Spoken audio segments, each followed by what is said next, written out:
देख रहे हैं MNS न्यूज लाइव पर। देखते हैं आज की कुछ खास खबरें। डोंबिवली के MIDC के ड्रीमलैंड कंपनी में लगी आग। महाराष्ट्र के ठाणे डोंबिवली MIDC फेज 2 के ड्रीमलैंड कंपनी में अचानक आग लग गई। ड्रीमलैंड यह कंपनी केमिकल कंपनी है। आग बुझाने के लिए अग्निशमन विभाग की ओर से 4 गाड़ियां घटनास्थल पर पहुंची थी। 2 घंटों की कड़ी मशक्कत के बाद आग पर काबू पाया गया।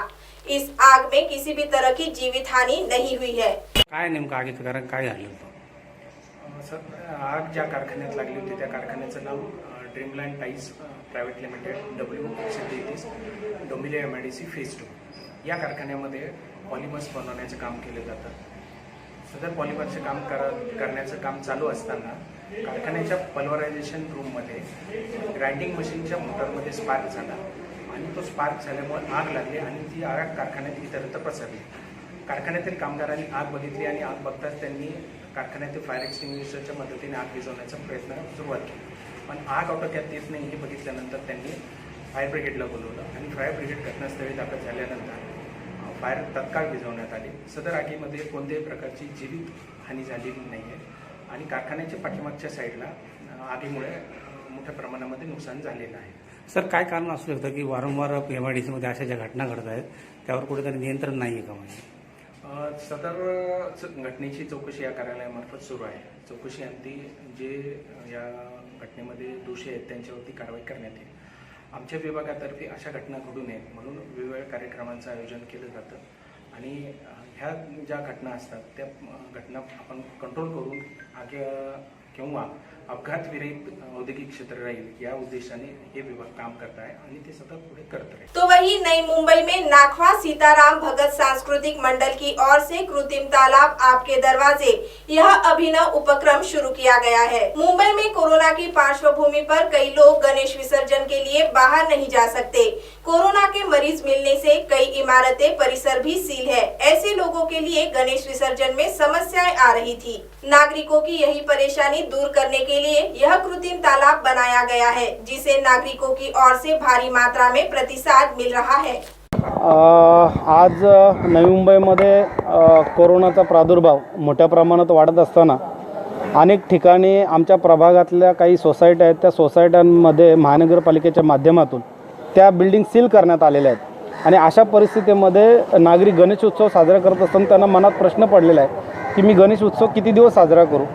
साजरा करत असताना गणेश विसर्जन श्रींची मूर्ती कुठं विसर्जनाला नेऊ हा प्रश्न पडत असतानाच नवी मुंबई महानगरपालिकेने पुढाकार घेऊन कृत्रिम तलावाची निर्मिती ठिकठिकाणी प्रत्येक नोडमध्ये केलेली आहे। परंतु महानगरपालिकेचा पुढाकार बघून एक सामाजिक बांधिलकी म्हणून माननीय श्री दशरथ भगत साहेबांच्या संकल्पनेतनं एक फिरता तलाव ज्याला आपण आर्टिफिशियल मोबाईल पॉन्ड हा आपल्या प्रभागात आपल्या सोसायटीच्या प्रत्येक दारामध्ये पोचवण्यासाठी आपण उपक्रम चालू केला पाहिजे म्हणून त्यांनी सुचवल्यानंतर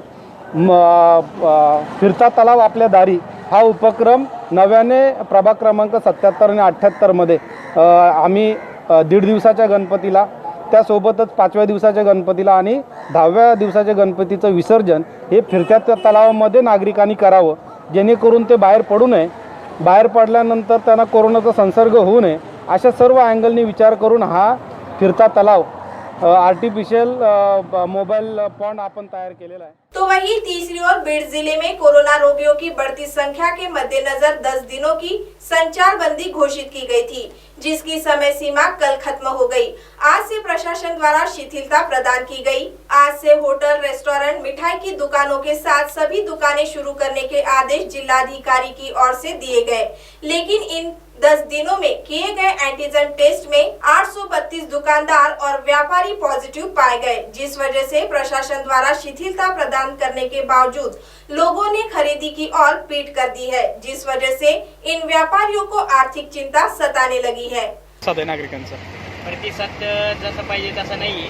आता दुकान उघडल्या 10 दिवसानंतर पण गिराईक पण नाही, काही नाही। ते जे झालेले व्यवसाय सगळे ठप्प झालेला आहे। 10 दिवसानंतर आज मार्केट उघडले पण सगळं शांत आहे। सकाळपासून कसा प्रतिसाद आहे? काहीच नाही। लईतलं झालं 500-700 रुपये आलेले, गिराईक नाही, काही नाही, शांत आहे सध्या वातावरण, पण गिराईक पण नाही। कारण की कोरोना ज्यावेळेस नव्हता त्यावर व्यवहार पण चांगले होते, गिराईक पण आम्हाला चांगलं चालायचं नाही म्हणलं तर 4-5 हजाराचा व्यवहार व्हायचा आत्तापर्यंत 3-4 हजार तर कसे पण येईल. सध्या व्यवहार एवढा ठप्प झाला आहे की गिराईक नसल्यामुळे 500-700 रुपये यायला लागले आजच्या ह्याला. कोरोना होता तेव्हा चांगला व्यवहार पण होता. काय समस्या आता पुढं? समस्या म्हणजे आता व्यवहार ठप्प झालेले आहेत, भाडं चालूची, ही ती चालूची, गिराईक नाही काय नाही. सरकारकडून काय मागणी आहे का? सरकारकडून काय ते समजा कधी काही मदत भेटत झाली तर बाकी तर काही बोलू शकत नाही. सरकारने समजा काय दिलं तर तेवढंच आहे नाव सांगा. व्यापाऱ्यांसाठी. नाव सांगा तुमचं. माझं नाव काय. अब आप हमारे चैनल को ऐप पर भी देख सकते हैं। प्ले स्टोर में जाकर MNS हिंदी लिखें और ऐप डाउनलोड करें।